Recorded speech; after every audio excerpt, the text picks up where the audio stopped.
Welcome to all. स्वागत है आपका अपने यूट्यूब चैनल काबिल इंस्टीट्यूट में। तो आज हम लोग पढ़ने वाले हैं सुनामी। तो भाई सुनामी, ये वीडियो देखकर ही सुनामी ला देगा।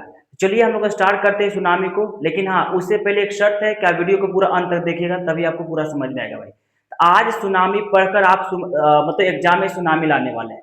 तो ठीक है, चलिए स्टार्ट करते हैं सुनामी। लेट नहीं करते, वीडियो लंबा हो जाता है। देखिए सुनामी का बात करते हैं तो सुनामी पहले लिखाता कैसे? सुनामी लिखाता TSUNAMI। बहुत लोग सुनामी को क्या लिख देते हैं? SUNAMI, tsunami. सुनामी जो कि गलत है। सुनामी के शुरू में टी लगा देना, इसमें टी साइलेंट रहता है। TSUNAMI, tsunami. सुनामी जो है जापानी भाषा का शब्द है। बोलिएगा ऐसा क्यों? सुनामी को जापानी भाषा का शब्द क्यों कहा जाता है? सुनामी को जापानी भाषा का शब्द इसलिए कहा जाता है क्योंकि जापान जो है, जापान का जो इकोनॉमी है बंदरगाह पर डिपेंड है। जापान का देखिएगा, जो जापान कंट्री है, देखेंगे उसका मतलब पश्चिम और पूरब की तरफ तो मतलब महासागर सागर है। उधर क्या बहुत ज्यादा बंदरगाह है। और बंदरगाह बंदरगाह पर क्या हुआ था, एक बार लहर आ गया था, मतलब समुद्र का लहर आ गया था, तो उधर आसपास क्या हुआ था, क्षति पहुंच गया था बंदरगाहों को। इसलिए जापान में हुआ था तो कहा गया कि जो सुनामी है जापानी भाषा का शब्द है। ध्यान रहे कि जापान का जो इकोनॉमी है लगभग बंदरगाहों पर डिपेंड है, क्योंकि पूरा पश्चिम जो है समुद्र के किनारे के आसपास बहुत सारे बंदरगाह लगा हुआ है। इसलिए कह सकते हैं सुनामी कहाँ की भाषा? तो सुनामी जो जापानी भाषा का एक शब्द है।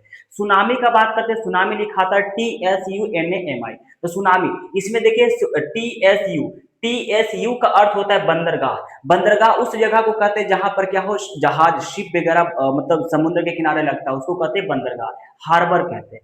NAMI, नामी मतलब होता है लहरें, मतलब समुद्र की लहरें बंदरगाह को जो क्षति पहुंचाता है इसी को कहते हैं सुनामी कहते हैं। क्या कहते हैं? सुनामी।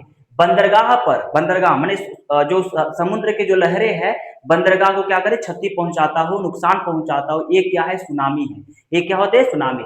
सुनामी जो है जापानी भाषा का शब्द है। सुनामी कौन सी भाषा का शब्द है?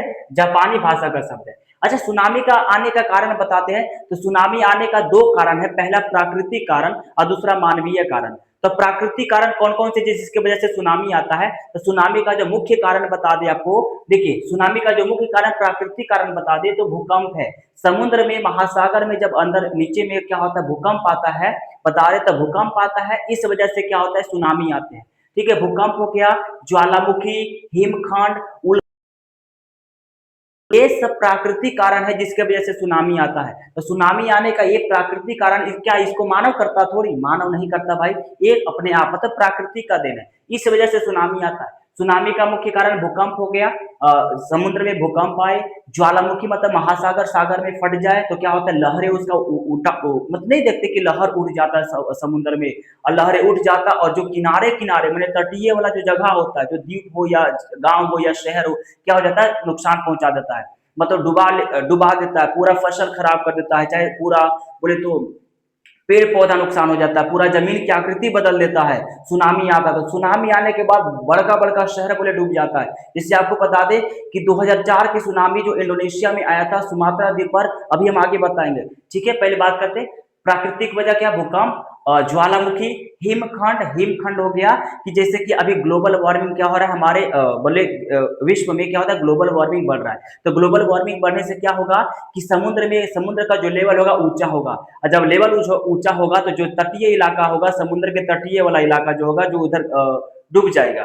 ठीक है, तो ये हिमकहन की वजह से। उल्का पिंड है, अचानक से उल्का पिंड गिरेगा, जिसे हम लोग पत्थर मारते हैं, पानी में गिराते थे, देखते हैं चारों तरफ लहर इस तरह से उत्पन्न होता है, लहर गोल गोल इस तरह से हो जाता है, दूर दूर तक फैलने लगता है वही लहर। जिस तरह से पत्थर मारने से मतलब पानी में लहर उत्पन्न होता है, उसी तरह से उल्का पिंड गिरने से क्या होता है, लहर उत्पन्न होता है। तो लहर उत्पन्न होता है, जो आसपास जो समुद्र के गहराई में, समुद्र के किनारे की तरफ, तटीय की तरफ क्या होता है कि लहर उत्पन्न होता है, और लगभग मैक्सिमम 30, बोले तो 30 मीटर तक ऊंचा उठ जाता है, 30 मीटर तक ऊंचा उठता है। इस तरह से लहर आता उठते आता है 30 मीटर तक, मैंने किनारे में जाएगा तो और ज्यादा उठेगा तेजी से, 30 मीटर। तो 30 मीटर लगभग मैक्सिमम ऊंचाई पर है, 30 मीटर तक उठता है। और भैया 30 मीटर उठेगा, जो आसपास गांव शहर होगा क्या होगा, डुबा देगा। पेड़ पौधा ये सारा नुकसान पहुंचा देगा। ठीक है, उल्का पे। भूस्खलन माने हो गया क्या? भूस्खलन मतलब हो गया कि समुद्र के किनारे की तरफ जो पहाड़, मान के चलिए बहुत एक पहाड़ है, और क्या होगा कि उसको पेड़ को काट दीजिएगा। तो पेड़ को काट दीजिएगा, क्या होगा कि उसकी वजह से क्या होगा कि वहां की जमीन बारिश की वजह से या कुछ पानी की वजह से क्या होगा कि नीचे धंस के गिर जाएगा। तो धस के धप से नीचे गिरेगा, तो पानी में नीचे गिरेगा तो क्या होगा, लहर उत्पन्न होगा, इसको कहते हैं भूस्खलन। अच्छा, बात करते हैं प्राकृतिक कारण हो गया। मानवीय कारण क्या है, परमाणु परीक्षण। देखिए फ्रांस जो कर रहा था हाल ही फिलहाल जो फ्रांस जो था क्या कर रहे थे, परमाणु का परीक्षण कर रहे थे, टेस्ट कर रहे थे समुद्र के किनारे, मतलब समुद्र इलाके के ताकि समुद्र में क्या करते हैं, परीक्षण करते हैं, मिसाइल्स को दागते परीक्षण करते हैं, टेस्ट करते हैं कि ये क्या है, नहीं ये सही है, तो टेस्ट करते हैं। जिसके वजह से पानी में गिरेगा समुद्र में, तो क्या होगा, समुद्र में गिरेगा तो भाई लहर उत्पन्न करेगा, लहरें उत्पन्न करेगा, इस वजह से क्या आएगा, सुनामी आएगा। ये हो गया मानवीय कारण, इसको हम लोग मानव लोग करते हैं, ठीक है।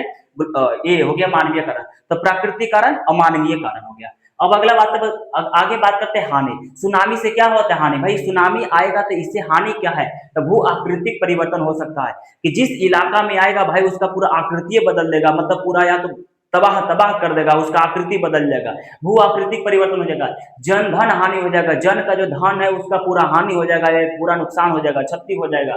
फिर उपजाऊ मिट्टी का ह्रास हो जाएगा, जो आसपास को जो मिट्टी उपजाऊ जो था जहां सुनामी आएगा, क्योंकि समुद्र के पानी खारा होता है, अब खारा पानी क्या होगा, जो अच्छा मिट्टी को क्या करेगा, उपजाऊपन जो था उसको खत्म कर देगा, तो इस वजह से क्या होगा, उपजाऊ मिट्टी का ह्रास हो जाएगा। फिर चौथा है तटीय वनस्पति का ह्रास हो जाएगा। तटीय वनस्पति बोले तो जो तट की तरफ, समुद्र के किनारे किनारे तट पर जो पेड़ होते हैं, पेड़ जैसे कि जो भी पेड़ हो उसको क्या करते हैं, नुकसान पहुंचाते हैं, पूरा का तहस नहस कर देता है पूरा।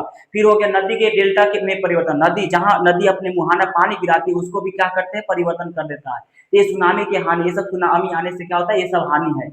2004 के बता देते हैं कि 2004 में जो सुनामी आया था इंडोनेशिया के सुमात्रा द्वीप पर, इंडोनेशिया के सुमात्रा द्वीप पर आया था भाई, बड़ा खतरनाक सुनामी आया था। और सुमात्रा द्वीप पर इंडोनेशिया में आया तो उसकी वजह से हमारे भारत के कुछ इलाका भी बता दे कुछ सुनामी के चपेटे में आ गया था। जिसे बता दे इंडोनेशिया के सुमात्रा द्वीप पर तो आया था ही ये सुनामी 2004 में, बता रहे बड़ा एकदम खतरनाक वाला सुनामी था। अंडमान निकोबार द्वीप को भी बड़ा नुकसान पहुंचाया, तमिलनाडु को, आंध्र प्रदेश को, केरल को। तो केरल, आंध्र प्रदेश, तमिलनाडु, अंडमान निकोबार द्वीप, ये हमारे भारत के हिस्से को भी कुछ प्रभावित किया था। तो भैया ये इंडोनेशिया के सुमात्रा द्वीप पर से ये आया था सुनामी।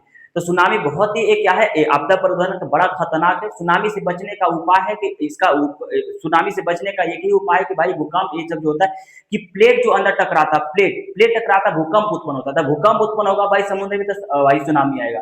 तो जो सागर महासागर के किनारे के तरफ में जो शहर है भैया, उससे थोड़ा दूरी रहिए, इसे बेस्ट है, क्योंकि अगर उसके किनारे की तरफ जाएंगे सुनामी आएगा, चपेटे में आ जाएगा। ठीक है, जैसे कि ताज होटल, हमारे भारत की बात करें, ताज होटल मुंबई में बना हुआ, ताज होटल और इंडिया गेट दोनों सामने सामने है। अब अगर आएगा सुनामी क्या होगा सोचिए, बड़ा खतरनाक हो जाएगा। तो बड़ा खतरनाक है। चलिए, तो सुनामी आप लोग आशा करते हैं कि आपको सुनामी बढ़िया से समझ में आएगा। वीडियो लंबा हो जाएगा, इसलिए ज्यादा देर न करते, वीडियो को खत्म करते हैं। अगर वीडियो आपको अच्छा लगा हो तो वीडियो को लाइक कर देंगे, शेयर कर देंगे और साथ ही साथ चैनल को सब्सक्राइब कर दीजिएगा। मिलेंगे नेक्स्ट वीडियो में, तब तक के लिए बाय बाय, जय हिंद, जय भारत।